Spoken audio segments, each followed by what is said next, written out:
son las 2 de la tarde en la Ciudad de México.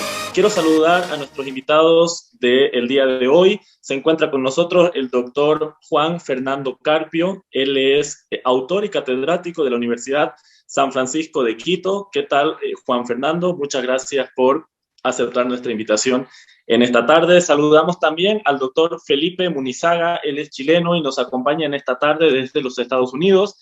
Él es catedrático y presidente de la Fundación Robert Nozick. ¿Qué tal, Felipe? Muchas gracias por acompañarnos hoy.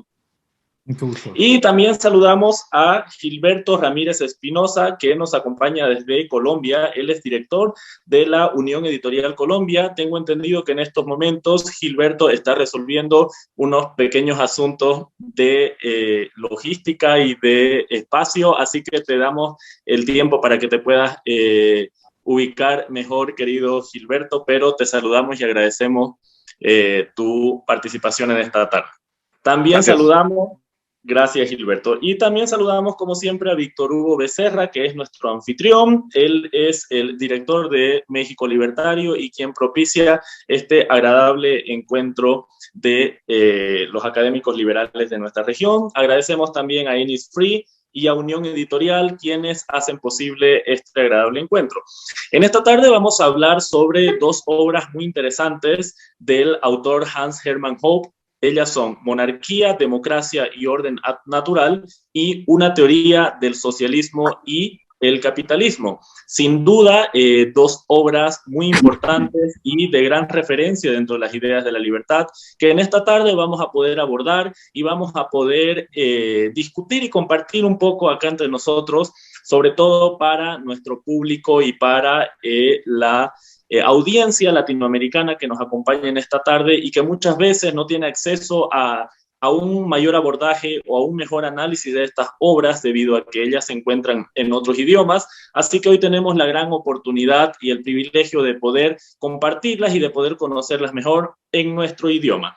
Así que sin mayor preámbulo y ya dando inicio a nuestra conferencia, quiero pedir por favor al doctor Felipe Munizaga que pueda iniciar con su presentación. Él nos hablará sobre Una teoría del socialismo y el capitalismo de Hans Hermann Hoppe.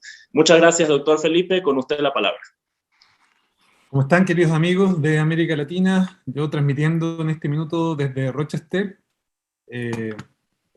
tomando, entre otras cosas, contacto con organizaciones de carácter libertario acá en Estados Unidos. Bueno, cuando Víctor Hugo me invitó a hablar sobre este autor, voy a pronunciarlo como se debe pronunciar en castellano, su apellido, Hoppe.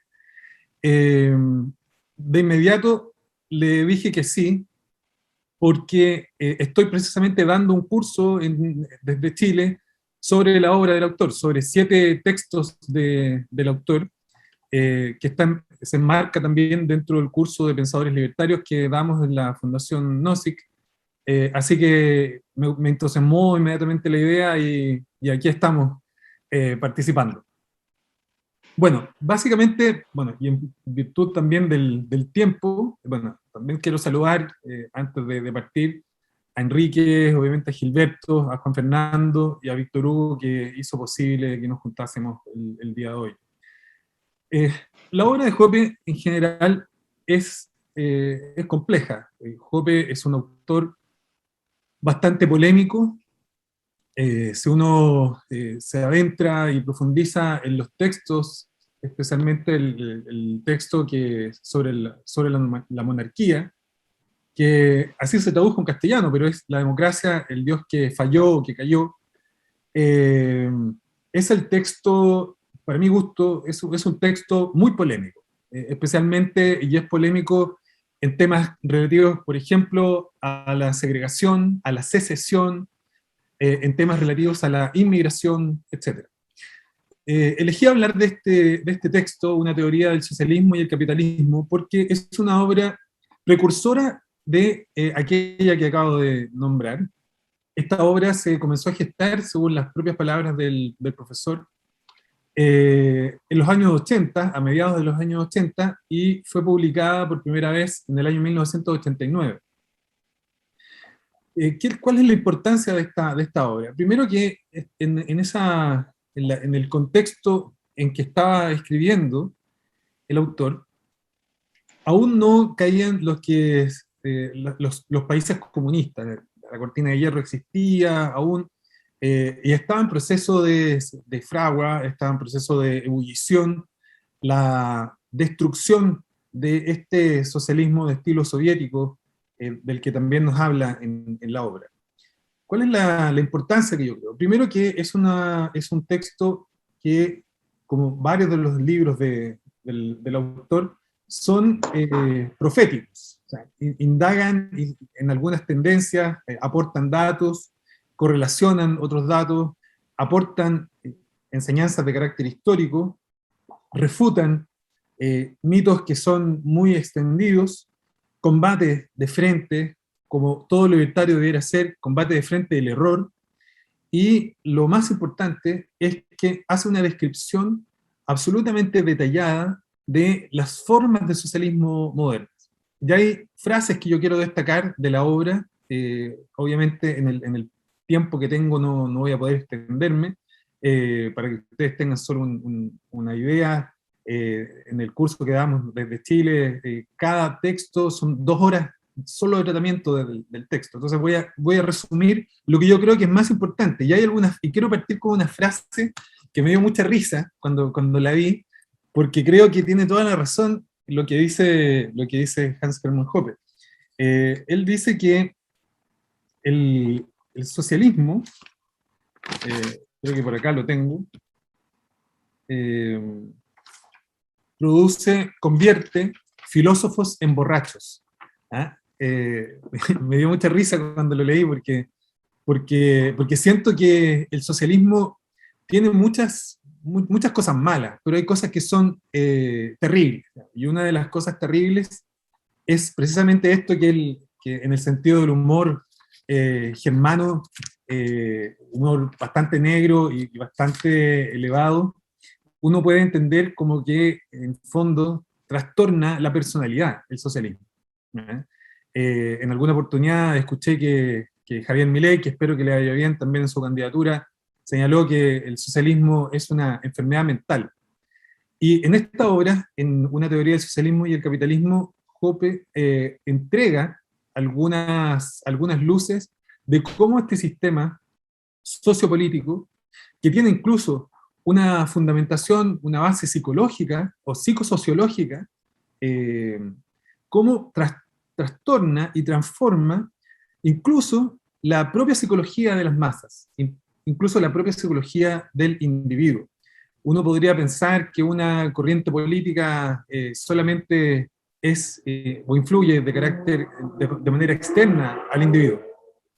Pero en la práctica el autor nos señala y demuestra en este texto que esta doctrina política, este error que yo llamo antropológico, filosófico, económico, ético, que se llama socialismo, tiene consecuencias también en la conducta, tiene consecuencias en la propia psicología humana.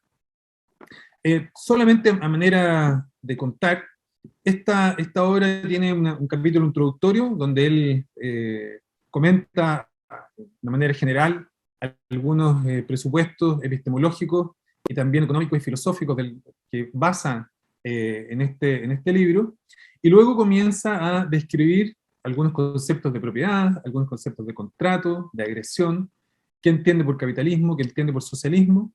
Continúa explicando en el capítulo 3 el socialismo de estilo soviético, también traducido como estilo ruso, el socialismo de la socialdemocracia, el socialismo conservador, el socialismo de ingeniería social, que es uno de los más extendidos al día de hoy, luego las justificaciones éticas del capitalismo y por qué el socialismo es moralmente indefendible, las bases sociopsicológicas del socialismo como una teoría del Estado, el capitalismo como producción y el problema del monopolio, y finalmente el capitalismo como producción y el supuesto problema de los bienes públicos.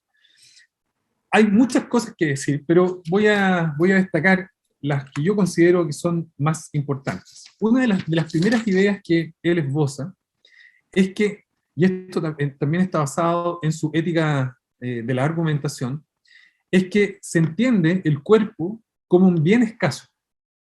Y esa idea es una idea bien interesante porque como todos tenemos cuerpo, normalmente no pensamos y no reflexionamos respecto del cuerpo. Asumimos que tenemos un cuerpo, interactuamos con otras personas, pero no vamos más allá, no indagamos relativamente respecto de ese aspecto, en ese ámbito. Pero se nos señala que debemos entender el cuerpo como un bien que es de carácter escaso, pero que no solamente el cuerpo es de carácter escaso, sino que también el tiempo es de carácter escaso, y obviamente al ser el cuerpo escaso y el tiempo escaso, nosotros necesitamos una regulación del cuerpo, es decir, una regulación de los derechos de propiedad sobre el cuerpo. Dicho esto, elabora el profesor una teorización de vinculación de la propiedad con respecto a la agresión o a la forma agresiva de vincularse con la propiedad del cuerpo y con la propiedad en general. ¿Y cómo entiende la agresión? Entiende la agresión como una acción que ejecuta y además invade y cambia la integridad física del cuerpo de otra persona y además utiliza ese cuerpo para un uso que no es del gusto o deseo de la persona. Eso es una definición bastante extensa de agresión. Implica además que la persona, otra forma de entender la agresión, que la persona aumenta la satisfacción, su propia satisfacción, a costa de la insatisfacción de otra persona. Entonces, voy a enumerar algunas ideas que son relevantes, creo, dentro de estas formas de socialismo, que son, algunas se extienden hasta el día de hoy. Parte y comienza hablando del socialismo estilo soviético o el socialismo ruso. Y básicamente lo describe de una sola forma. Es la forma de socialismo que tiene nacionalizado completamente la economía. Nacionaliza las relaciones económicas en una determinada organización, en un determinado país, en una nación. Describe después cuáles son las características y cuáles son las consecuencias que el socialismo, esta forma de socialismo, irroga para el resto de los individuos, para la sociedad. Dice varias cosas que son también bastante interesantes. Una de las cosas interesantes que dice es que el socialismo provoca una sobreoferta de inversión, en algunos casos de recursos, afecta las decisiones de inversión y de consumo de los individuos, que esta sería como una de los peores efectos que causa el socialismo, cambia las preferencias de decisión y de consumo en las personas por un motivo fundamental, porque al socialismo precisamente no le importan las decisiones de consumo de las personas, no le interesa. Lo que hace el socialismo en el fondo es decirnos que en base a una justificación supuestamente moral, esta justificación moral le da la suficiente legitimidad para intervenir completamente en la vida de un individuo. Eso es lo que provoca, o así por lo menos lo entiende el autor. Desde esa perspectiva, todos los aspectos de la vida de las personas son afectados. Y da algunos ejemplos históricos respecto de cómo esta forma soviética de socialismo, una suerte de socialismo, como le diría von Mises, un socialismo jerarquizado, que es una de las características del socialismo, cómo afecta, por ejemplo, cómo afectó históricamente la producción. Habla de los planes quinquenales del inicio de los albores de la Unión Soviética, que obviamente tuvieron que ser reformados por las hambrunas inmensas que se provocaron a través de la implementación de estas erróneas políticas digamos, de intervencionismo a un nivel de producción escalar. Da el caso, por ejemplo, de la Alemania nazi, entrega algunos datos, algunos atisbos de cuáles han sido o cuáles fueron las consecuencias económicas también de esta implementación a lo largo de la historia de la ex Unión Soviética. Los problemas de cálculo económico, que en el socialismo obviamente es uno de sus grandes talones de Aquiles, de todo el horror, este es uno de los errores más graves. Es imposible el cálculo económico en una economía donde están absolutamente socializados todos los medios de producción. Obviamente esta forma de socialismo es una forma de socialismo que, si bien es cierto, el autor describe de una manera muy detallada y de una manera también histórica, no podemos tampoco dejar de decir que, no obstante la descripción histórica que él hace, esto haya desaparecido. El socialismo soviético, al menos hay algunos pocos países del mundo que uno podría perfectamente asumir que aún existen, por ejemplo Corea del Norte. ¿Ah? Y es un caso donde la planificación de la producción o la imposibilidad del cálculo económico que se provoca en relación a los fundamentos epistemológicos y económicos del socialismo, aún prevalece. Ahora bien, la segunda forma de socialismo que él menciona, que él establece, es la forma del socialismo socialdemócrata.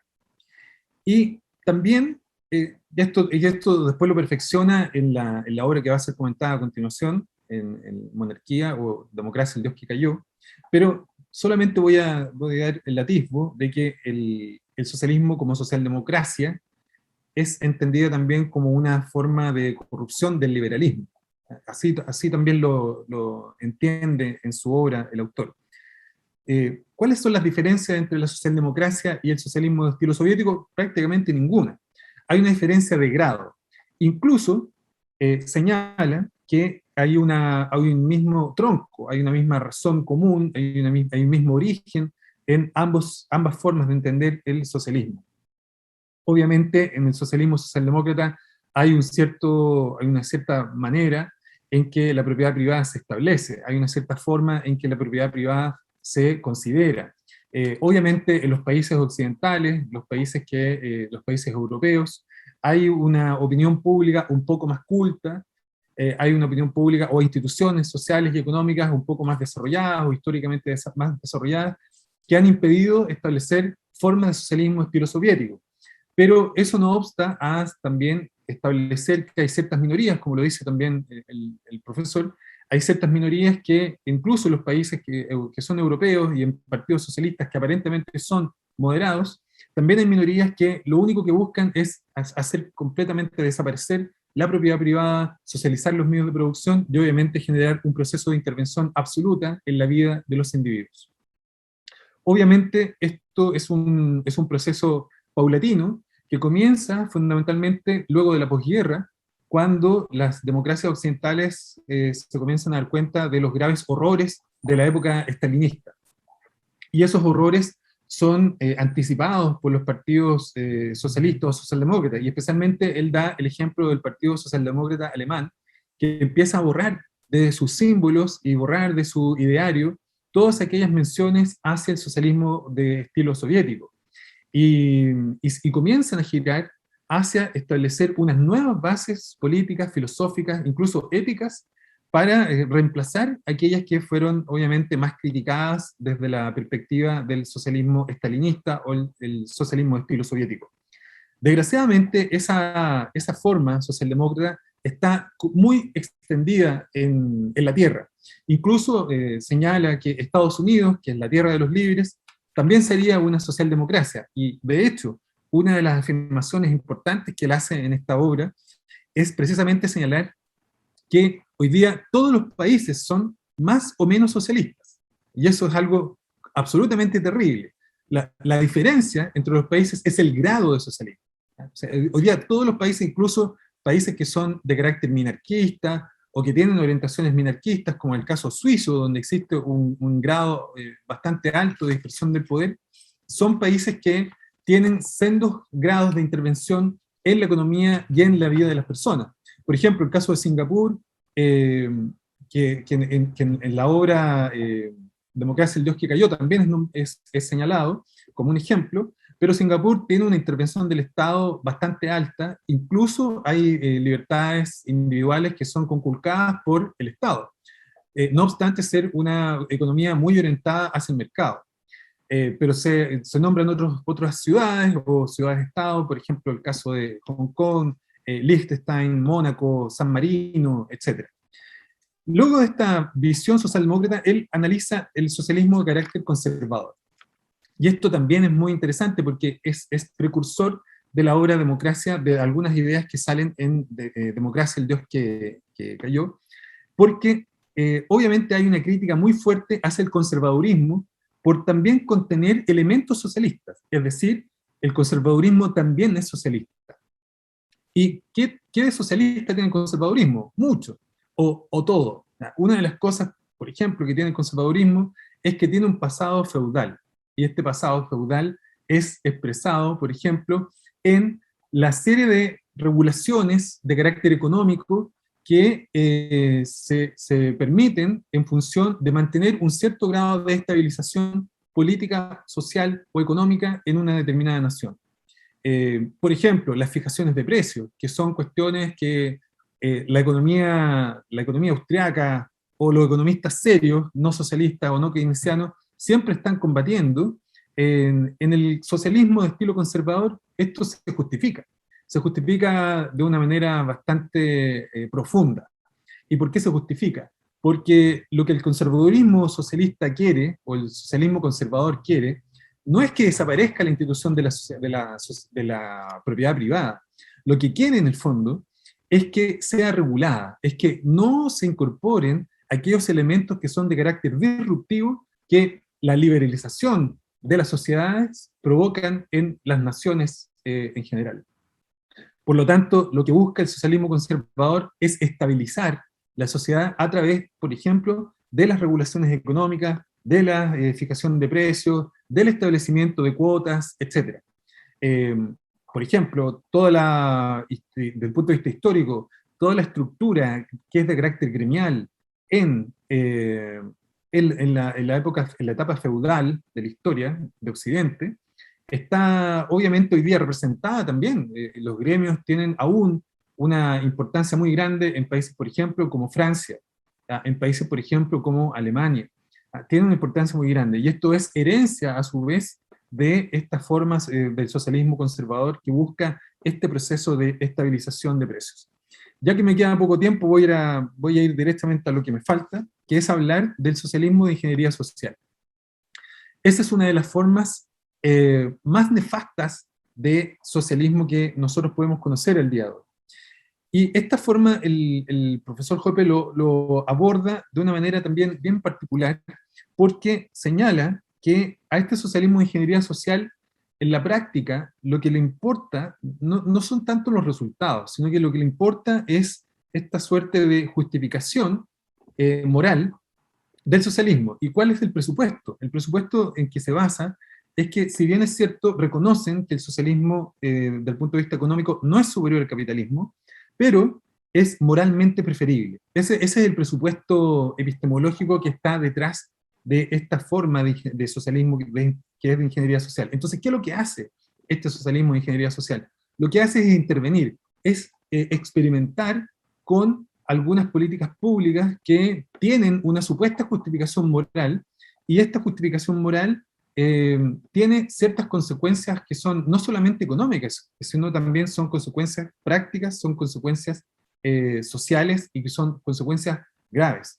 En la obra de Hoppe, a lo largo de la obra del autor, se expresan y se comentan profundamente todas las consecuencias del estado de bienestar, del estado de malestar en el fondo.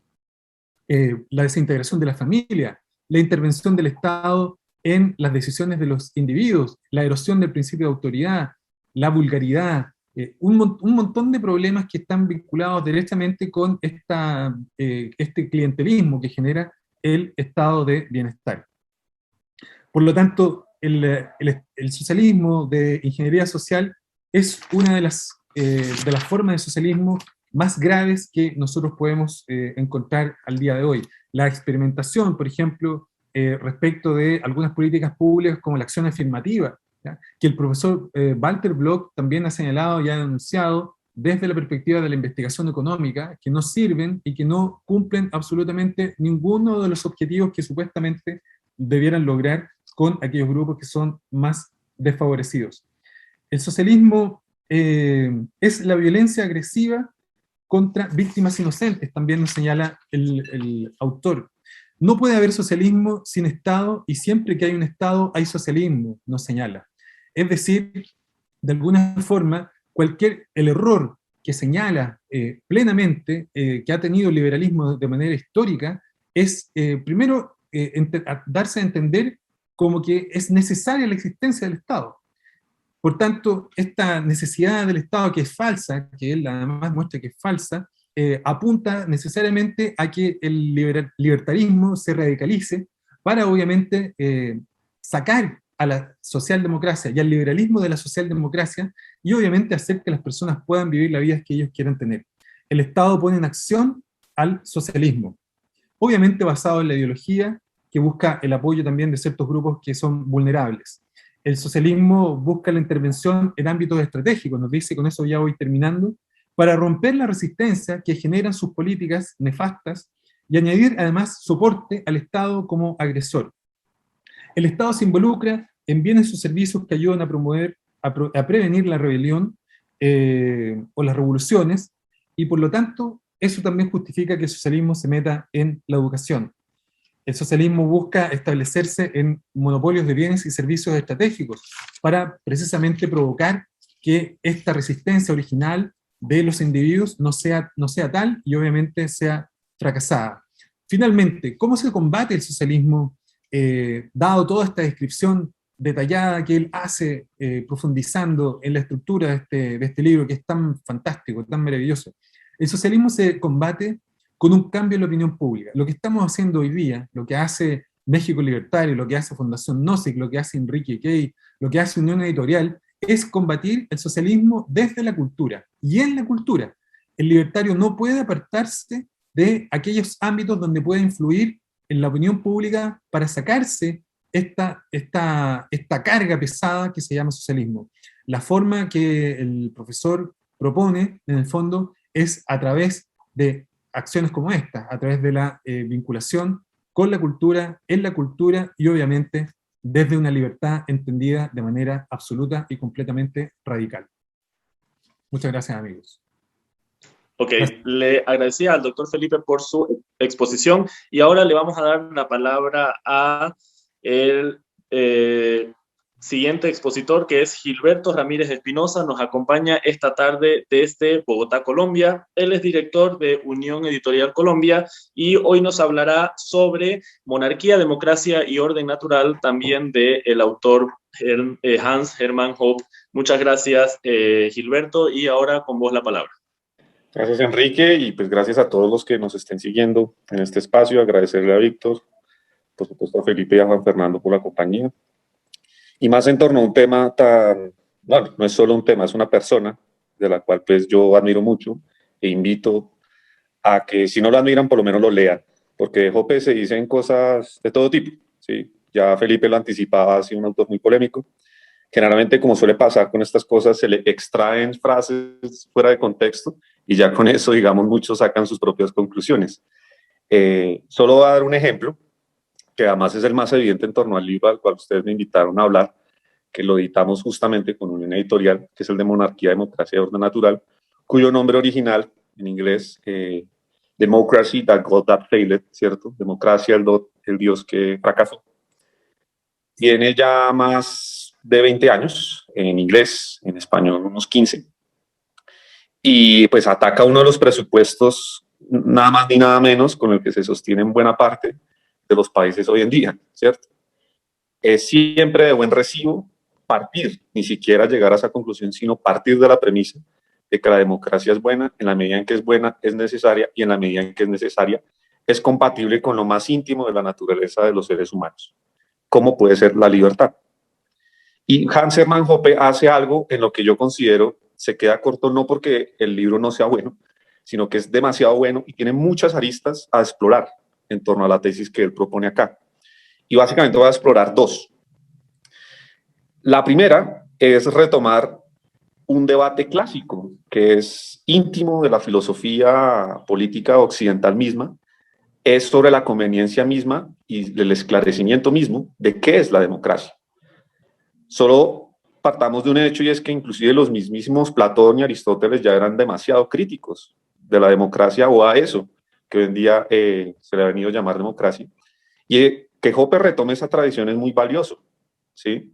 Porque de hecho lo que fue común por mucho tiempo en la humanidad es que las monarquías fueran las que tuvieran un prestigio, no solo por el poder, que les es común a todas las formas de gobierno, sino por la moralidad que supone una forma de gobierno, si es que eventualmente podemos hablar de moral de los gobiernos. En últimas, Hoppe siempre sostiene, y es muy enfático en esto, yo no es que defienda la monarquía per se, simplemente digo es mejor que la democracia, o por lo menos la democracia no es tan buena, como dicen, en los aspectos con los que se le compara con la democracia.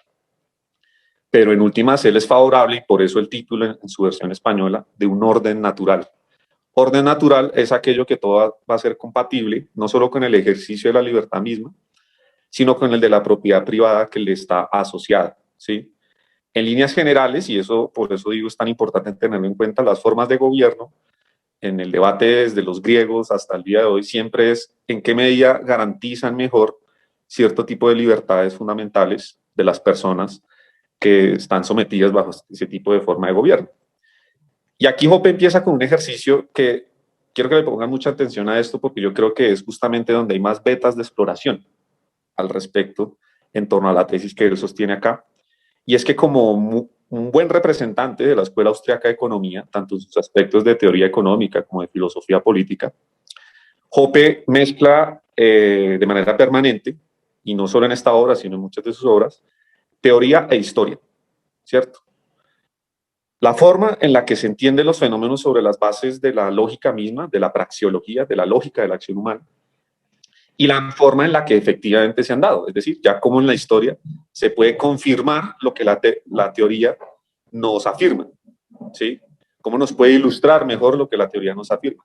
Porque proceder de manera contraria, que es lo común a muchas disciplinas en la academia hoy en día, es caer en un empirismo que cree que, por ejemplo, la historia puede refutar la teoría, ¿sí? O cosas de este orden. De manera tal que aquí lo que está haciendo Hoppe es un ejercicio de revisionismo histórico. No solo de una exploración teórica radical, sino de revisionismo histórico. Y la introducción de este libro es fantástica, la de Monarquía, Democracia y Orden Natural, porque tiene un subtítulo en la versión en español que se llama Una visión austriaca de la era americana. ¿Sí?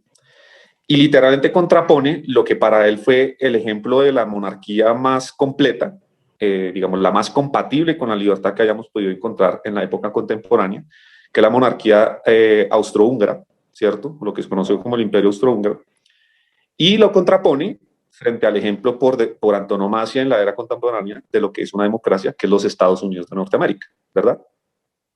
Y lo hace en torno a un ejercicio que es simplemente partiendo de lo que pudo haber sido, lo que en historia, yo que soy historiador de formación, nos suelen tachar como un pecado mortal, que es hablar de contrafácticos, ¿sí? La idea de, sobre hipótesis únicas, ¿cierto? Hacernos la pregunta de qué hubiera pasado si. Y esa pregunta algunos dicen es inútil porque como la historia ya es lo que es, ¿cierto? Pues no tenemos formas de experimentar al respecto para saber cómo hubiera podido haber sido de otra manera. Sin embargo, es un recurso heurístico importante porque la historia, si ya fue así, no tiene por qué haber sido así. O sea, hay cursos alternativos, ¿cierto? No cualquier cosa puede pasar, pero claramente no necesariamente tiene que pasar lo mismo, porque esto es caer en el determinismo típico de los comunistas y otro tipo de estatistas que dan por inevitable el fenómeno. Caso, como lo decía Felipe ahora, por ejemplo, con el Estado, por nombrar solo un ejemplo, que lo dan ya por inevitable, ¿sí? Y eso daría casi por entender que es casi que eterno, o sea, como que ha vivido con la humanidad desde que existimos, lo cual claramente es falso, ¿sí? Y no solo desde la historia, sino desde la teoría. Entonces, en ese ejercicio de revisionismo histórico, Hoppe nos remite a la experiencia de la Primera Guerra Mundial, donde hubiera dicho qué hubiese pasado si las famosas monarquías europeas, que hasta ese momento todavía existían en Europa, la de la dinastía de los Habsburgo en el Imperio Austrohúngaro, la de la dinastía Hohenzollern en Alemania, la de los Romanov en Rusia, si en vez de haber sido una guerra limitada, como era habitual entre las monarquías hasta esa época de la historia, ¿sí? Y no se hubiera pasado una guerra total, que es típico de las democracias, que vinculan de manera plena a su población en el ejercicio del combate y de la guerra. Si nunca hubiéramos pasado de una guerra limitada a una guerra total, pues no solo nos hubiéramos ahorrado muchos muertos, ¿cierto? Sino que todo el orden político de esta primera posguerra no hubiera sido tan desastroso, porque estamos hablando nada más ni nada menos, compatibilizando con lo que ya nos anticipaba Felipe en torno al otro libro de teoría del socialismo y el capitalismo, dos fenómenos como fueron el comunismo en la Unión Soviética y el fascismo, inicialmente en Italia, pero pues extendido a otros países de Europa, especialmente pues la Alemania de los nazis.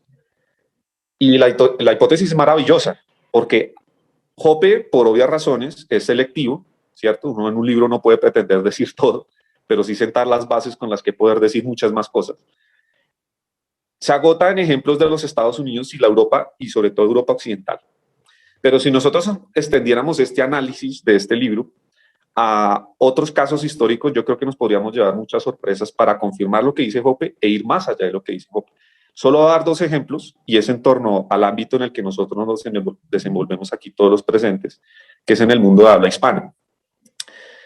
Nosotros venimos de ser una de las primeras grandes, o compartimos el legado de haber sido una de las monarquías más extensas que pudo haber existido, que inclusive fue uno de los primeros grandes imperios de la modernidad, que fue el Imperio Español, ¿sí?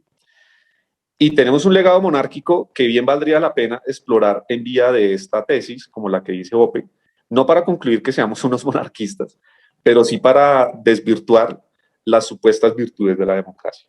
Esto es un ejercicio que para América Latina ya se ha hecho mucho con qué ganamos y qué perdimos con la independencia, por ejemplo, de España y estas cuestiones, que es una tesis maravillosa. En unos lugares se ha avanzado más que en otras y se ha demostrado que de hecho perdimos bastante, ¿sí? Y lo mismo pasa para España, pero en una cuestión muy particular, y aquí es un desafío que yo hago a todos los que invito a leer este libro, que definitivamente es enriquecedor, o como lo diría Huerta de Soto en su presentación en español, esto es dinamita intelectual, ¿sí? Esto es dinamita intelectual y lo sigue siendo, a pesar de ya sus 15 años que tiene de circulación en habla hispana. Y es que en España, curiosamente, hay una transición simultánea a la monarquía y a la democracia. Seguro ustedes saben, con la muerte de Franco, lo que es el retorno de la dinastía Borbón, en términos de Juan Carlos I, y además la apertura democrática, supone todo un ejercicio de nosotros ver cómo las tesis de Hoppe seguramente se van a confirmar, pero de una manera diferente a los casos que él estudia, ¿sí? ¿Por qué doy ese ejemplo o estos ejemplos del tema de habla hispana y demás? Porque es paradójico que en textos más recientes Hoppe se incline por algo que a la larga es una forma novedosa también de entender la democracia, no solo de manera crítica, sino hasta le da el beneficio de la duda. Es en torno a la tesis de desarrollar un populismo libertario, ¿sí? En este libro, en el de Monarquía, Democracia y Orden Natural, él ya anticipa algo de esto cuando, por ejemplo, habla y reconstruye cuál era la idea de democracia original que pensaban autores liberales clásicos como Mises. Y es que definen la democracia como una tradición de autonomía, de autogobierno, ¿sí? Ese giro es el que le permite hacer a Hoppe, por ejemplo, la defensa de todo principio de secesión, ¿sí? Que no es sino una forma, naturalmente, de ver el autogobierno. Si la gente de un país se quiere separar de otro, bienvenido. Si la provincia de un país se quiere separar de ese país, bienvenido. Si el distrito de un municipio se quiere separar de otro, bienvenido. Y si en última la misma persona se quiere separar del país del que está, bienvenido. Y aquí hay otra hipótesis mucho más original en monarquía, democracia y orden natural, que es la que le ha causado tantas polémicas a Hoppe. Por ejemplo, sus tesis sobre la inmigración. Y él dice, para un liberal sería apenas lógico que existiera la libertad plena de factores de producción, es decir, que capitales, bienes y personas circulen de manera libre.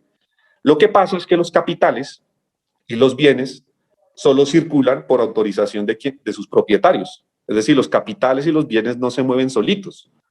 Es previamente alguien que los tiene, el que se los vende a otro, y ese otro es el que los compra, ¿cierto? Las personas no, porque las personas, lo compatible con la libertad, deberían moverse por invitación, ¿sí? Porque otro propietario autoriza recibirlo. Pero como las personas pueden migrar de manera unilateral, eso no es sino una invasión, ¿sí?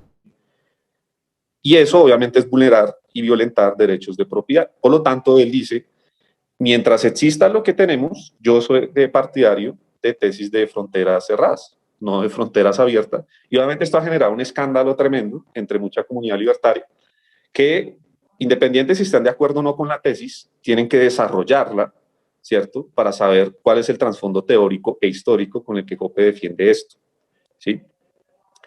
Y mucho más interesante, y con esto cierro, porque es transversal a todo el libro, y yo creo que es la hipótesis más audaz de Hoppe, que todavía es debatida, inclusive entre círculos libertarios que le son cercanos, es cómo él relaciona las formas de gobierno a los procesos de civilización, ¿sí?, en torno a un concepto que es propio de la teoría económica, que es el de la preferencia temporal.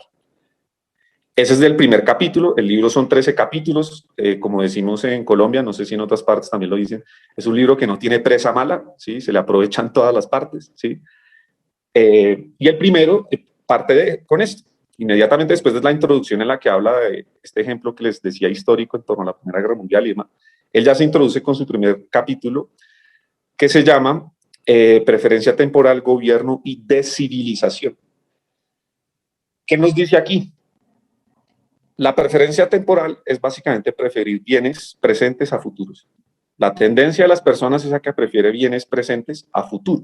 Entonces, dependiendo de cómo varía esa preferencia temporal, podemos ver una tendencia mayor hacia el consumo o hacia el ahorro en las personas, pero no solo en las personas, sino en la sociedad. Y en las formas de gobierno, esto es algo que casa directamente con un análisis muy viejo, como les digo, que viene de la filosofía clásica y demás. Todas las formas de gobierno están destinadas a degenerarse. ¿Por qué? Porque todas dependen de la naturaleza humana. Y la naturaleza humana es falible, ¿sí? La monarquía va a degenerar, la democracia va a degenerar, todas las formas de gobierno van a degenerar en la medida que dependan de la naturaleza humana. Y la naturaleza humana es lo que es, no es lo que quisiéramos que fuera, es lo que es, ¿sí? Y si hay algo por lo que evaluarlo, o sea, que las formas de gobierno, sea cual sea, no va a ser de los hombres ángeles. Eso es una pretensión que Hoppe nunca ha tenido ni va a tener. Y él dice, en un orden natural la gente no va a ser más buena ni más mala, simplemente va a ser más responsable de sus acciones, ¿sí? ¿Por qué? Porque es una sociedad libre, así de sencillo. Y la preferencia temporal se manifiesta con más fuerza en formas de gobierno que son más depredadoras por excelencia, y ahí dice definitivamente la democracia con creces supera a la monarquía en la manera en que depreda a sus propios súbditos o inclusive a las personas de otros países. Si fuera por hacer la guerra, las guerras democráticas son más desastrosas en destrucción de riqueza, en violentar derechos de propiedad. Y a nivel interno para sus propios ciudadanos, en términos de impuestos y demás, un siervo o un esclavo de hace 200, 300 años, se le sacaba un equivalente entre el 10 o 20% de su ingreso. Hoy en día están por entre el 40 y 50, si no hasta más, en democracias, ¿sí? ¿Eso qué hace? Que la gente tenga un incentivo a lo que gana, prefiera consumirlo rápido, en vez de tener el incentivo a ahorrarlo, porque en cualquier momento se lo va a quitar el gobierno, ¿sí? Y esa alteración de la preferencia temporal, dice, es lo que genera todo tipo de generaciones hoy en día asociadas a la democracia, en las que el relativismo moral hace que la gente, todos sus proyectos de vida, sea cual sea, los define en términos más de corto plazo que de largo plazo. Por eso la decadencia de la familia, por eso la decadencia de comunidades más estables, más responsables y demás, más descentralizadas también. Y la voracidad con la que inclusive la democracia de una manera muy particular hace eso que ya Bastiat decía hace mucho tiempo, ¿no? Que no es sino la ficción de todos explotándonos entre todos, porque la democracia borra la distinción entre gobernantes y gobernados, ¿sí? Literalmente todos nos podemos volver gobernantes en algún momento y todos estamos compitiendo en depredarnos entre todos. Y eso yo no creo que haya lugar mejor en el mundo. Creo que todos, pero en América Latina, que tenemos una insania, un morbo tremendo con la democracia, las elecciones y estas cuestiones, los escándalos de corrupción permanente, pues creo que ahí es donde hemos visto la tragedia de ser uno de los países que desde hace mucho tiempo nos reivindicamos como democráticos, ¿sí? Y este es un libro que literalmente es para estallarle la cabeza a quien lo lea, porque no lo va a dejar tranquilo, no lo va a dejar dormir, y eso es lo bueno de un libro, ¿sí? Entonces no me queda más sino recomendarles ese libro, por supuesto, el que también habló Felipe, del que también Juan Fernando nos puede comentar, y no quisiera quitarles más tiempo porque pues, es corto, es escaso, como bien lo decías, Felipe. Dinamita intelectual. Definitivamente Huerta de Soto acierta cuando nos presenta el libro Monarquía, Democracia y Orden Natural bajo este concepto, dinamita intelectual. Y en esta tarde, Gilberto Ramírez Espinosa nos acuña el estallar de la cabeza. Definitivamente son ideas y son, digamos, paradigmas que llaman la atención y que esperemos puedan inspirar y puedan despertar expectativa en la audiencia que nos está escuchando en este momento, en este jueves 9 de septiembre, cuando tenemos un grupo interesante de personas conectadas de toda Latinoamérica. Muchas gracias, Gilberto. Te cuento que nos han llegado 2 preguntas para vos que te las voy a hacer rápidamente. La número 1 es, ¿por qué el cambio del título al español de Democracia, el Dios que falló? Pues yo en ese entonces no estaba vinculado todavía a Unión Editorial. De hecho, este libro llegó por una editorial que es española, pero se llama Gondo. Fue la primera versión con la que salió el libro. Después hubo una primera versión del libro con nosotros en una colección nuestra que se llama Laissez-faire.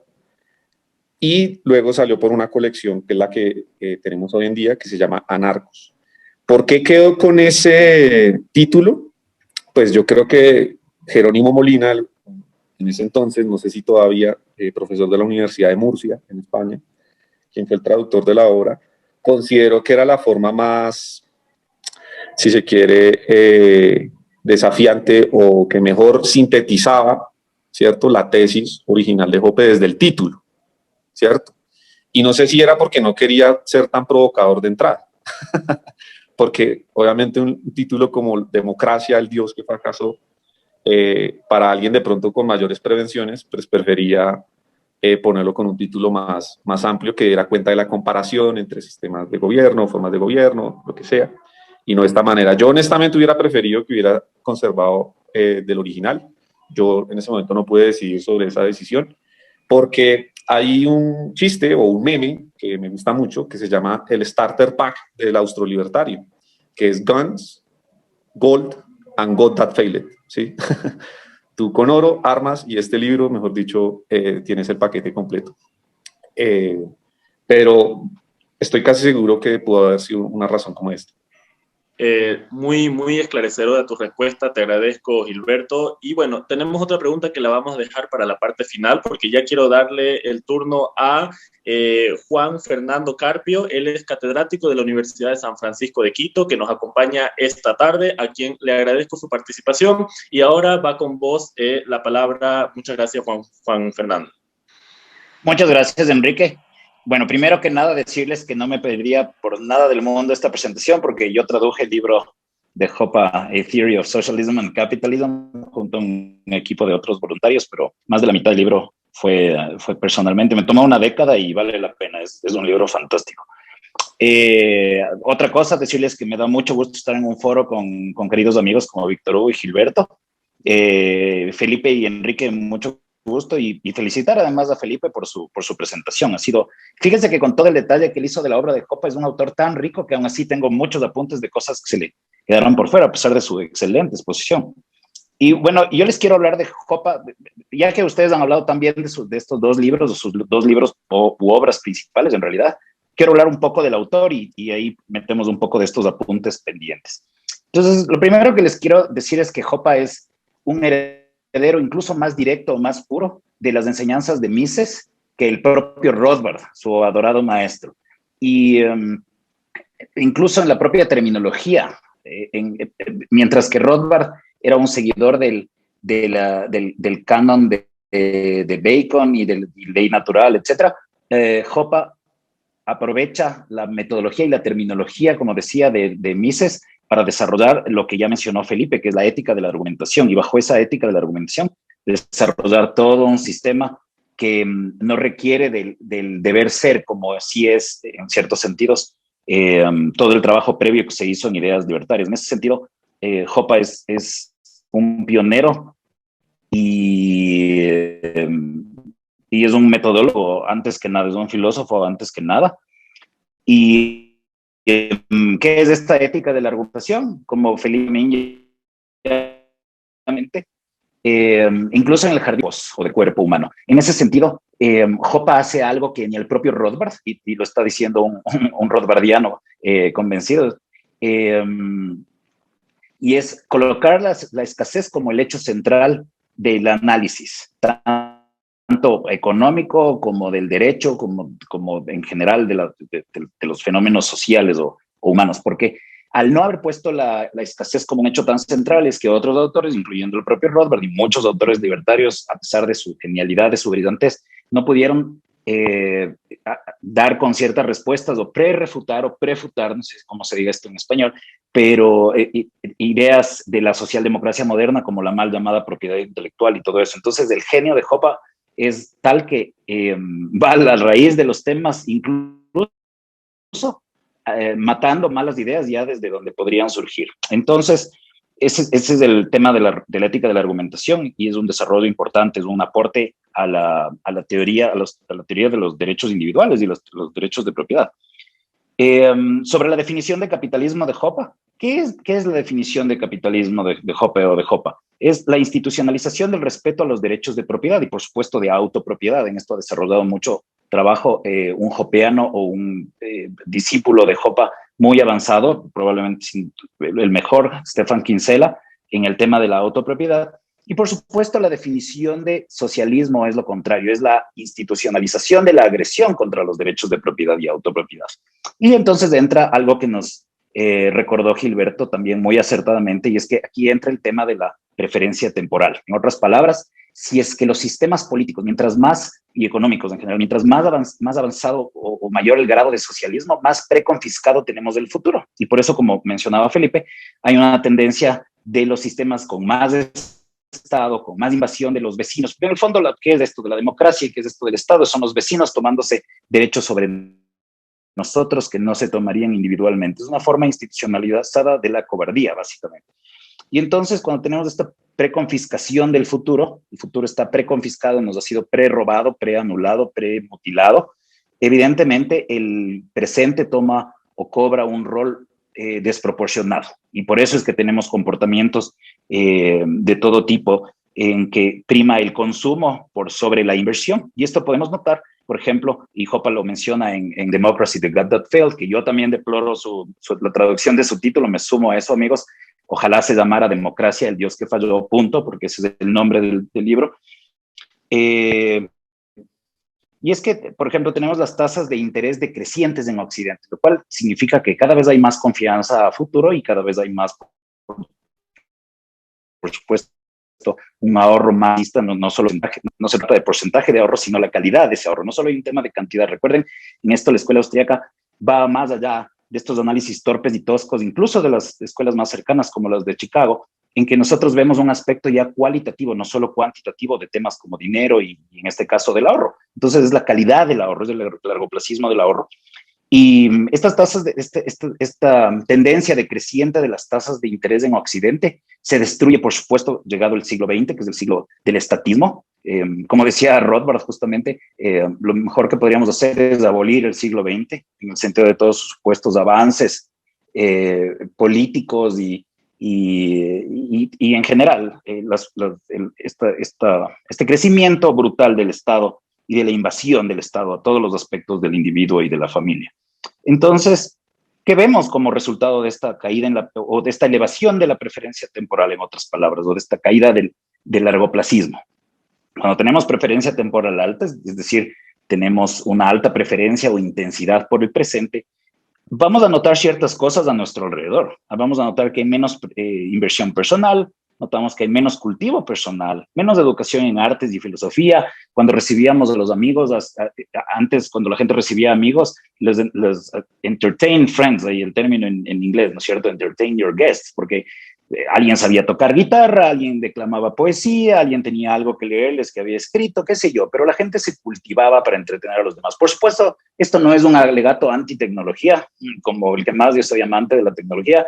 No es un alegato ludita, no es contra que podamos ahora poner play en vez de saber tocar la guitarra, pero por supuesto hay algo de auténtico y de crear momentos propios cuando la gente se cultiva a sí misma y puede ofrecer a sus invitados algo de sus artes y de sus ideas y de su poesía y filosofía, etc. Sobre esto también, un pequeño apunte sobre el tema del conservadurismo como forma de socialismo, porque estoy seguro que mucha gente dirá, ¿cómo puede ser que el conservadurismo sea una forma de socialismo? Y justamente si nos ponemos a pensar en este tema, los patricios romanos, la aristocracia romana, en su momento ya había la máquina de vapor, es decir, ya se sabía cómo utilizar fuelles y poleas y etcétera para utilizar el carbón y la expansión general de combustibles para mover máquinas, pero esto fue relegado solamente a la apertura de los templos, de las puertas de los templos, para abrir y cerrar las puertas de los templos, porque se sabía que si se permitía que este invento se masifique, hubiera habido una revolución industrial 2000 años antes, o 1700 años antes en todo caso. Entonces, siempre hubo, y hay todavía, por supuesto, y sabemos por eso, porque vivimos en Latinoamérica en países hacienda mercantilistas cerrados, que las ciertas élites o cierto porcentaje de las élites económicas y financieras está conspirando todo el tiempo en contra de la innovación, en todo tipo de innovación financiera, innovación cultural y en general contra la innovación o el cambio en las sociedades. Porque, por supuesto, saben hacia dónde llevaría eso y es hacia el surgimiento. Y esto es otra confusión que tenemos en Latinoamérica. Pensamos que burguesía es gente rica. En Latinoamérica hay mucha gente rica, pero no hay necesariamente burguesía y no en todo caso en el grado que les llevó incluso al propio Karl Marx a admirar a la burguesía. Es decir, no hay una clase innovadora, empresarial permanente, lo que hay en general es gente rica, y eso no es lo mismo, y mucha gente piensa que son lo mismo, y ahí viene la raíz de muchos errores intelectuales, pero políticos también. Y entonces vemos que, por supuesto, con este crecimiento, como bien decía Gilberto, de la democracia como esta idea de que todos podemos entrar o participar en las funciones de gobierno, ya no hay esta distinción entre gobernantes y gobernados, entramos en un proceso de descivilización y tenemos un libre ingreso básicamente a la producción de males, no solo de bienes, que es algo que menciona Hoppe, porque en los mercados abiertos o morales, y cuando la gente está intercambiando sus bienes y servicios libremente o consensualmente, tenemos un libre ingreso a la producción de bienes, a ofrecer bienes y servicios que los demás desean voluntariamente. Pero cuando tenemos democracia y democracia de masa, sobre todo, es decir, mientras menos trabas haya, la República tenía ciertas cortapisas o tuvo durante cierto tiempo, por supuesto, experimentos como el de Argentina y Estados Unidos ya nos han demostrado su fracaso y por eso estamos aquí hablando de soluciones más de raíz, más radicales. Se da en estos procesos democráticos un libre ingreso a la producción de males y por supuesto tenemos este problema. Y noten que solamente con estos apuntes sueltos de lo que les faltó o no alcanzó el tiempo para estas excelentes exposiciones de Felipe y de Gilberto, que por cierto les felicito y me contenta mucho que haya gente tan inteligente dedicada a conocer la obra de un autor tan importante. Podemos ver que solo con estos apuntes tenemos algo en común. ¿Cuál es el hilo común de las cosas que yo he señalado? Es que Hoppe es un fundador de la sociología austríaca. Básicamente lo que nos está dando son las bases austríacas en base al análisis de preferencia temporal de una verdadera y auténtica sociología austríaca. Y como dijo Gilberto, es un autor tan potente que nos abre caminos a todos nosotros para continuar con esas líneas de investigación y para publicar en esos otros sentidos. Por ahí yo termino nada más, quería hacer este apunte, pero me gustaría que podamos hacer preguntas, respuestas o conversar algún tema menor.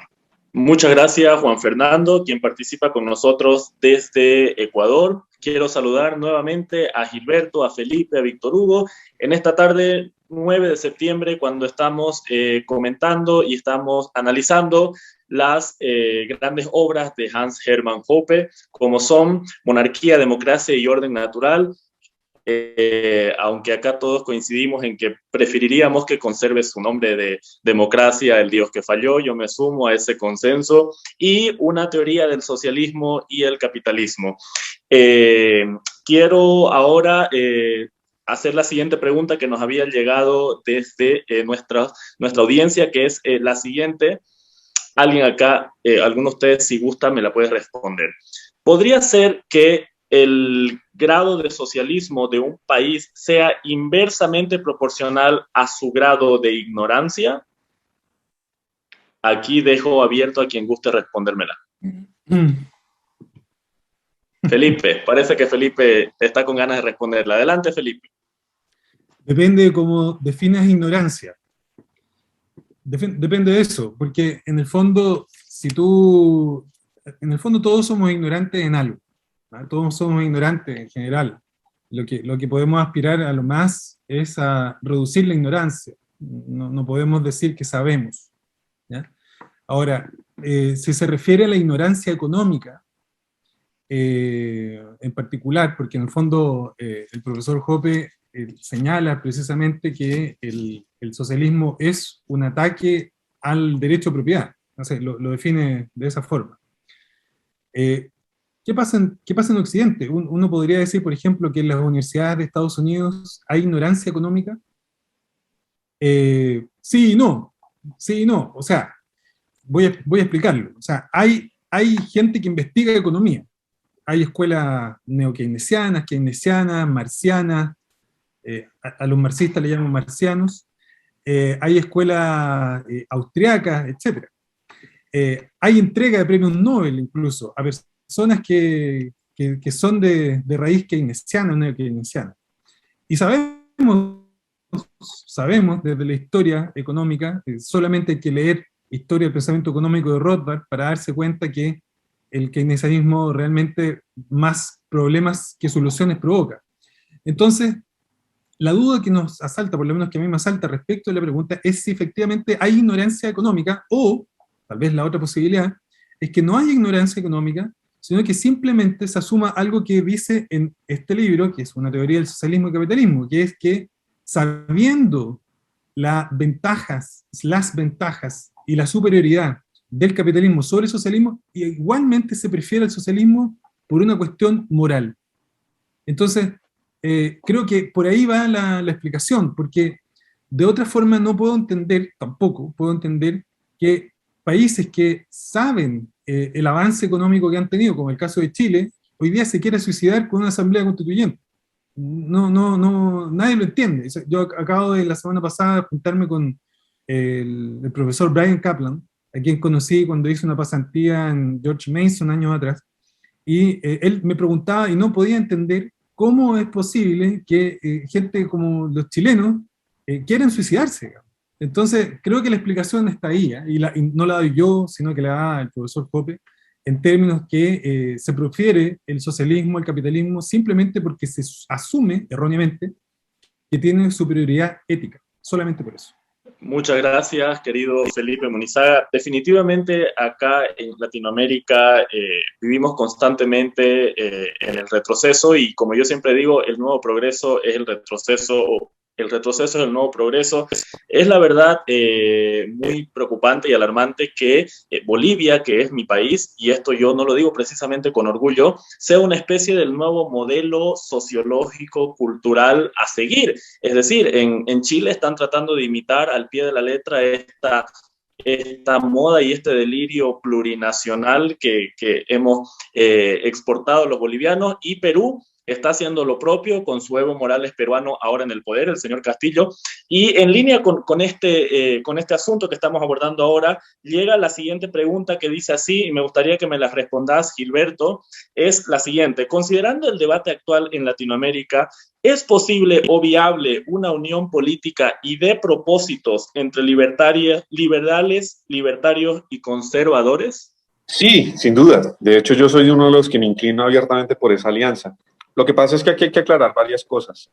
Alianza no es fusión, ¿sí? En algunas cosas vamos a llegar de la mano y en algunas otras definitivamente nos vamos a separar y no pasa nada, ¿sí? ¿Cuál es el problema? Y esto es justamente uno de los capítulos del libro que ahorita estaba presentando, que es uno de los más polémicos de Hoppe en este libro, de Democracia, el Dios que falló, que se llama Libertarianismo y Conservadurismo. Y empieza con una tesis que de entrada ya es bastante sugestiva, ¿no? Como yo quiero afirmar que todo libertario debería ser conservador y todo conservador debería ser libertario. A él le añade, ahorita no lo recuerdo de manera exacta, un componente antiestatista de antemano, porque sabe que hay conservadores estatistas, que de hecho son la regla.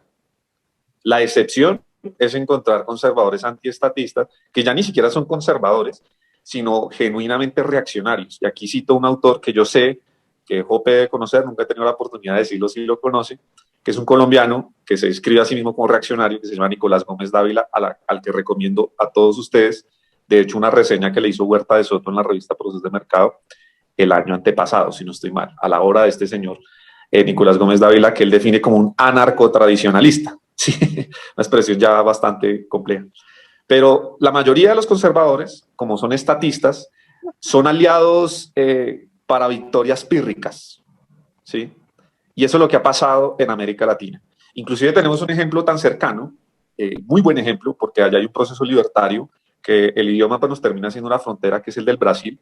Jope ha visitado Brasil, Juan Fernando de pronto me corregirá, pero creo que es el único país de América Latina que ha visitado Jope en 2011, si no estoy mal, ahorita no recuerdo el año exacto, en el que hay un genuino movimiento conservador y libertario que se acercan, obviamente se pelean, y me parece bien que haya debate, que haya polémica, pero que tienen enemigos en comunes, o sea, están preocupados no por el rival más cercano, estamos compitiendo en quién es más libertario, quién es más conservador, eso pues, puede ser interesante, sino en que tenemos un enemigo de frente que es el socialismo en todas sus variantes, porque Brasil ha mezclado todas las variantes del socialismo del libro que tradujo Juan Fernando, todas las variantes del socialismo se han buscado mezclar en Brasil.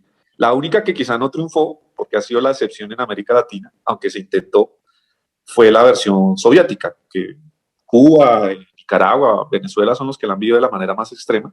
El resto de América Latina ha experimentado todas las variantes del socialismo, todas las ha experimentado, y Brasil por excelencia. Y en la medida en que veamos eso, sí o sí los conservadores van a ser un aliado, porque inclusive los estatistas, que suelen ser los conservadores de los que habla Jope en el libro de Teoría de Socialismo y Capitalismo, son los, creo yo, y después lo reafirma en el otro capítulo de Monarquía, Democracia y Orden Natural del Libertarianismo y Conservadurismo, son los conservadores menos malos. Él da un ejemplo, Jope de hecho da un ejemplo para el caso de Estados Unidos, que es Pat Buchanan, ¿sí? Un socialista conservador que lo que quería era una versión nacional del socialismo, es decir, un socialismo más acotado a los valores nacionales, a ciertas cosas, pero con protección del Estado. Dice Jope, lamentablemente no se ha dado cuenta que eso es contraproducente y básicamente es muy parecido a lo que pasó con los nazis. Pero eso no me quita que tenga méritos, que por lo menos es un tipo que alcanzó a señalar muchos de los problemas. Y bueno, yo no tengo tan claro esta cuestión de la política estadounidense, pero Pat Buchanan fue uno de las múltiples causas que dio orígenes a un fenómeno como Trump, que hay la confluencia de muchos fenómenos, pero él es uno. Entonces, en Brasil con Bolsonaro estamos viendo un ejercicio cercano de cómo ver esa alianza con todos sus problemas, con todos sus problemas. Pero es que aquí la pregunta, esto literalmente es de economía. ¿Qué alternativas tenemos? O sea, es que es un tema de costo de oportunidad en política, ¿sí? No podemos elegir entre alternativas que no existen, ¿sí? Las alternativas que tenemos en política son esas, ¿sí? No son las mejores, pero es la que nos tocó. Si queremos unas mejores, deberíamos estarlas ofreciendo, que fue lo que hizo Rothbard creando su partido libertario, el cual después se desencantó, pero bueno, es un tipo que quiso generar su propia alternativa, ¿cierto? O nos aliamos a las que existen. Pero es un tema básicamente de costo de oportunidad. Entonces, sin duda yo creo en esa alianza, pero ojo, es una alianza que no es fusión. Yo siempre insisto, es una fusión. Libertarios, liberales y conservadores. Te agradezco, Gilberto. Definitivamente es un ejemplo muy interesante el que nos compartís en esta tarde, el asunto de Brasil. Yo estudié en Brasil, yo estudié Ciencias Políticas en São Paulo, viví 5 años allá y pude ver y pude ser parte de esta fusión de la que vos hablás, de cómo nació, cuáles fueron sus inicios y cómo llegó a lo que tenemos hoy en día. Y no sé si ustedes están un poco contextualizados, pero lo que tenemos hoy en día es nuevamente una fisura y una ruptura entre el ala liberal que se unió en su momento al bolsonarismo y el bolsonarismo raíz, como le llaman los brasileños, el conservadurismo, que está, digamos, a la cabeza del equipo de aliados pastores evangélicos que tiene el presidente Bolsonaro. La verdad es que es un enigma lo que pueda suceder en Brasil. Ellos tienen elecciones este 2022 y las encuestas revelan de que el expresidente Lula da Silva y Bolsonaro están ahí nuevamente batallando por una posible segunda vuelta, y en medio de eso se encuentran los liberales, amigos nuestros, muchos de ellos, de los del Partido Novo, los del Movimiento Brasil Libre, que son libertarios, que en este momento están en una férrea contraria al presidente Bolsonaro y están convocando a a manifestaciones este 12 de septiembre en contra de Bolsonaro, en lo que se conocerá como la primera manifestación de derecha contra Bolsonaro versus la manifestación de derecha conservadora que ya hubo el 7 de septiembre a favor de Bolsonaro. En fin, Brasil sin duda es un asunto interesante. Tuvimos hace un par de semanas acá con nosotros a Helio Beltrán, que es el presidente de Mises Brasil, y él nos hizo un contexto interesante de lo que está ocurriendo allá. Yo particularmente, si ustedes me preguntan mi opinión, soy más favorable a que los conservadores se nos terminen uniendo que cuando nosotros no les unimos a los conservadores. Creo que Ecuador con Guillermo Lasso es la prueba de que el camino es por ahí. Tal vez Luis Lacalle Pou en Uruguay, tal vez Abinader en República Dominicana, que no es precisamente un liberal, pero sí es un empresario con convicciones de libertad. Entonces, tal vez esa podría ser una alternativa un poco más, digamos, sostenible en el tiempo. Y la siguiente pregunta que tengo, que está relacionada con lo que estamos conversando ahora y que me gustaría que la responda Juan Fernando, es la siguiente. Y luego el que desee hablar, por favor, nada más me levanta la mano y con gusto yo le doy la palabra. ¿Cuál sería una diferencia sustancial, Juan Fernando, en tu opinión, entre liberal o libertario y conservador? Bueno, empecemos porque anarcoliberales no es un gran tema, pero y con el perdón del resto de los presentes, porque seguramente tienen otra lectura de estos temas, pero el anarcoliberalismo siempre fue parte del liberalismo clásico. Por supuesto, la gente que se llama liberal clásica ahora, sobre todo cuando se inspira en textos religiosos o es más conservadora que nada, es conservadora pro mercado, por supuesto quiere sacarles de la película a los anarcoliberales, decir que son otra cosa, pero siempre estuvo en el liberalismo la opción anarcoliberal, porque, y por supuesto ya de una forma estructurada, sólida, con Gustave de Molinari. Él es el padre del anarcoliberalismo, anarcocapitalismo, queremos llamarlo, porque hace un llamado a notar algo absolutamente obvio, y es, si es que los mercados y la libre concurrencia, la rivalidad empresarial y la diversidad, para empezar, de opciones, de alternativas, son algo tan bueno en todo el resto de bienes y servicios, ¿cómo van a ser una excepción la seguridad y la justicia, cuando estas cosas, por supuesto, ya han funcionado en la historia en algún momento, sistemas judiciales competitivos? Tenemos una Islandia que tuvo 270 años sin Estado, una Irlanda que tuvo casi 1000 años sin Estado hasta la invasión de Cromwell. Sí, estos experimentos, y estos son dos de varios y de muchos. Además, todo el tiempo estamos viviendo en anarquía. Y el 99% de nuestras interacciones son anárquicas. Entonces, primero, esta distinción es un poco falaz, pero también es interesante y valioso cuando alguien como Huerta de Soto da un golpe de puño en la mesa y dice: debemos romper con el liberalismo, los anarcocapitalistas o anarcoliberales. Y la razón de hacer esto es una distinción, porque claro, siempre se nos está arrimando la gente a los términos, ¿no es cierto? Hay conservadores pro-market que se dicen liberales, hay liberales que se dicen libertarios, y espero que no nos toque abandonar el término libertario. Me parece que ese es lo suficientemente chocante, claro, potente, como para que la gente que no se arrime. Pero eso sí empezó a pasar en ciertos lugares, como Ecuador. Era una etiqueta nueva y la gente que buscaba hacer carrera política obviamente se arrimó en eso, pero luego estaba haciendo alianzas con partidos mercantilistas de siempre, que ya han hecho mucho daño a nuestros países, y a Ecuador en particular. Entonces, primero es una falsa distinción en el sentido de tratar de expulsar al anarcoliberalismo del liberalismo, pero luego es una distinción importante, nuevamente es en estos casos de que sí, ¿no?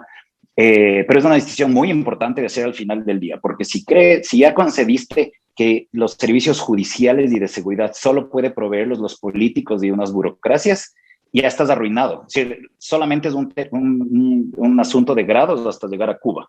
Ya cediste la sangre vital. Es decir, sí, que los políticos y burocracia en general, los políticos se encarguen solamente de salud, de educación, ya le cediste la sangre de la sociedad.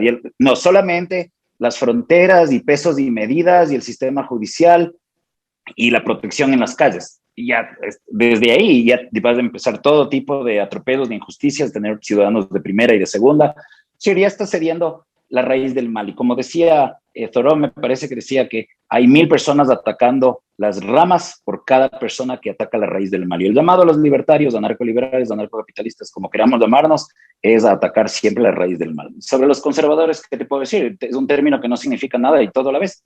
Los bolcheviques en 1930 eran los conservadores. Entonces, en Estados Unidos, en cambio, muchos conservadores quieren defender los principios de 1776. Pero recordemos, para empezar, para narcoliberales y para libertarios propiamente dichos, que la Constitución de Estados Unidos ya fue fruto de un golpe de Estado y fue la convención esta de Filadelfia ya fue algo ilegítimo en la que se arrogaron los poderes de hacer una constitución y gobierno federal cuando nadie les había enviado hacia eso a los delegados. Entonces, me parece que es importante en este momento dar otro de esos golpes de mesa para terminar esta respuesta y porque es un tema complejo. Y decir, sí, somos distintos y nosotros creemos en una sociedad de derecho privado y creemos que nada, absolutamente nada, cero cosas están vetadas a la participación privada y deben quedar simplemente para los políticos y cruzar los dedos o seguir creyendo en Papá Noel, en Santa Claus para adultos.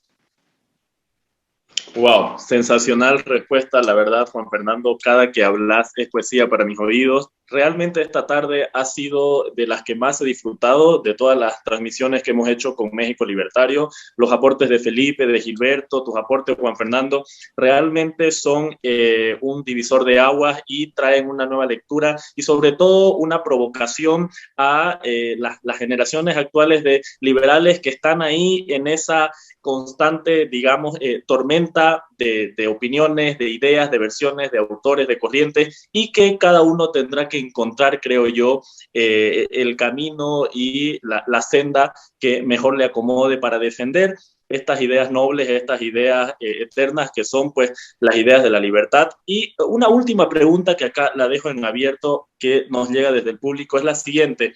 ¿Cuál sería la principal o sustancial diferencia entre conservadurismo y socialdemocracia?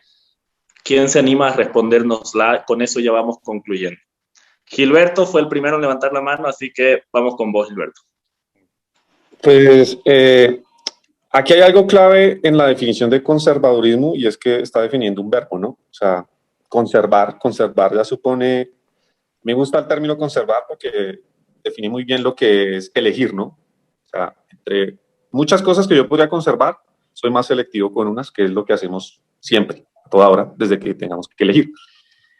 La diferencia principal con la socialdemocracia es que el conservadurismo es el policía de las demás tendencias ideológicas. Es decir, el que les va midiendo la coherencia, porque ustedes los van a hacer mal, nosotros, como somos más virtuosos porque somos conservadores, sí lo vamos a hacer bien. Y la forma más fácil de demostrar que esto ocurre es, y en América Latina sí que es algo para explorar enormemente, perdóname lo que os voy a decir, que pronto los saco un poco del escenario, pero que conecta con lo que Juan Fernando venía diciendo hace poco, lo de justicia y seguridad, es que no solo en América Latina, en todo el mundo, pero particularmente en América Latina, tenemos una visión maximalista de la seguridad. ¿Qué quiere decir eso? Uno consigue la seguridad es como para protegerse de quien lo va a atacar, ¿cierto? O quien lo va a embaucar o algo de este estilo. No, últimamente, y esto es doctrina desde la ONU, ya hablan de seguridad multidimensional, de metas del desarrollo, las metas del desarrollo del milenio, y es concebir la seguridad en cambios, por ejemplo, la seguridad alimentaria, ¿sí? La seguridad, cuando todo se vuelve seguridad y el Estado se vuelve el único que supuestamente tiene que dar seguridad, solo tenemos que ceder en eso para que se meta en todo. Lo estamos viviendo ahorita con la pandemia, ¿cierto? Es un tema de seguridad, porque ni siquiera es solo de salud, es un tema de seguridad, ¿sí? Cuando se securitiza todo, pues el Estado se mete por todos lados. Y como los conservadores no han hecho la discriminación de muchas cosas, ellos siguen defendiendo un Estado pequeño que solo provee seguridad y demás, pero es un Estado que, fíjense la concepción ya que tiene de seguridad. Entonces, el conservadurismo es el ala derecha de la socialdemocracia. El conservadurismo es el ala derecha de la socialdemocracia, por lo menos en esa visión estatista, ¿sí? Y les voy a dar solo un ejemplo de lo que les venía diciendo ahora. Cualquiera haga el intento de ingresar a la página de la FAO y encontrar el plan de erradicación del hambre Hugo Chávez Frías. Eso es un insulto a la inteligencia y lo pueden hacer ahorita, ¿sí? Entrar a la página de la FAO y buscar el plan de erradicación del hambre Hugo Chávez Frías, porque supuestamente él había erradicado el hambre en el año 2011 en Venezuela, ¿sí? Wow. Porque era una de las metas del desarrollo del milenio. Esto es seguridad humana, esto es... Ese tipo de ejemplos es el que dan cuenta de esto que les acabo de compartir. Te agradezco, Gilberto, realmente un aporte interesante, por no decir otra cosa, el que nos haces aquí a lo último. Yo me estoy enterando de estas cosas, pero bueno, ¿qué se puede esperar de este rincón del mundo donde Chile va a escribir nueva constitución, donde Bolivia es quien da la inspiración y el modelo a seguir en cuanto a economía y en cuanto a sociedad a Sudamérica? Y realmente esperemos de que desde Ecuador y desde algunas pequeñas excepciones salga algo de esperanza, salga algo de noción, por lo menos, para no continuar tan perdidos, tan desorientados en esto. Querido Felipe, ya para concluir, creo que tenías algo para aportar, y con eso, por favor, hacer tu despedida. Sí, voy a retomar una frase del profesor Hoppe que me retumba mucho. Yo vivo en Puerto Varas, que es la Patagonia del sur, la Patagonia chilena, y Hoppe dice que esta descivilización, este fenómeno de descivilización, solamente puede ser revertido desde el campo, porque en la urbe es donde precisamente se desarrolla, es el caldo de cultivo para este proceso de intervención sistemática en la vida de los individuos. Solamente desde el campo se pueden rescatar los restos de la civilización que nos vio nacer, judeo-cristiana o cristiano-occidental, y sobre las bases de esa civilización se puede reconstruir nuevamente la vida del individuo. Básicamente eso. Muchas gracias, Felipe, te agradezco tu participación. Querido Juan Fernando, ya para concluir, para tu despedida, me gustaría que le hagas una invitación a la juventud que nos acompaña en esta tarde, o que le hagas, digamos, una provocación de por qué deben leer Hoppe y cuál es el aporte que le hará el conocer las obras de Hoppe en su trayectoria de academia liberal. Bueno, si no han visto la película Matrix, les invito a ver la película Matrix y decirles que Hoppe, dentro del pensamiento contemporáneo de los pensadores actualmente vivos, es Morpheus, es alguien que nos va a dar la verdadera píldora roja, perdonen la analogía, pero siempre ponerle un poco de artes y de, en este caso, de cine, es algo justamente a lo que autores como Hoppe nos llaman, a involucrarnos con la cultura y a ser intelectuales anti-intelectuales. A eso les quiero llamar, lo mismo que Hoppe nos ha llamado, a que tengamos armas muy afiladas para defendernos y para derrotar en los debates a todos quienes quieren quitarnos nuestra libertad. Les invito a leer al propio Hans Hermann Hoppe directamente. Muchas gracias, Juan Fernando, Gilberto, Felipe. La verdad ha sido un gran placer compartir con ustedes en esta tarde. Agradezco también a Víctor Hugo y a todo el equipo de México Libertario, quienes han hecho posible esta interesantísima reunión en este jueves de septiembre, con la presencia desde Ecuador, desde los Estados Unidos y desde Colombia de estos grandes nombres de la libertad contemporánea. Un saludo para todos ustedes y un saludo a toda la audiencia que nos acompañó en esta tarde. Será hasta una próxima transmisión de México Libertario. Gracias, amigos. Un saludo. Muy bien, gracias.